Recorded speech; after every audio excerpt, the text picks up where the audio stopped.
Ayun, gumawa ako ng boga. Malaki yan. Oh, okay.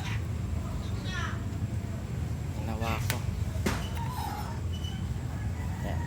Ano lang siya, version ko ng paggawa. Kasi yung iba, ang ginagawa ng iba, sinisindihan o sinusundot ng baga para pumutok. Pero sa akin pindutin ko lang yan. Ayan. Hindi naman siya delikado, no? Kasi hindi naman siya binabalahan, kasi masasabi mo lang na delikado ang boga kapag pinaputok mo siya tapos mayroon siya nakalagay dito. Ayan, medyo madilim. Kapag mayroon siyang nakabusal dito sa dulo, ayan, delikado ang boga yan. Pero kaya naman siya pinagbabawal kasi nga maingay, malakas siyang pumutok kumpara sa mga ibang paputok.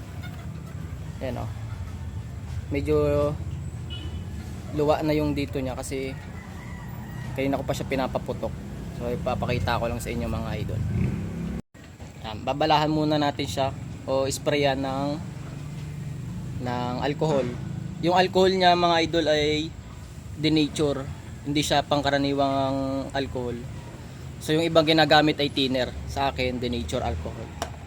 So sprayan lang muna natin siya.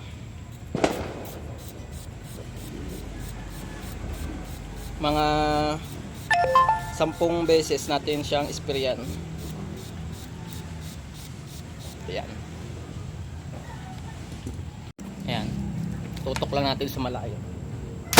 Boom! O, diba? Ganon kalakas ang aking boga. Ayan. Mas maganda to mga idol kumpara sa paputok, no? Kumpara do sa mga nabibili natin paputok, kasi yung mga binibili natin may possible na hindi pumutok kapag pag nabasa ng ambon. So mas maganda itong ganito. So yun lang.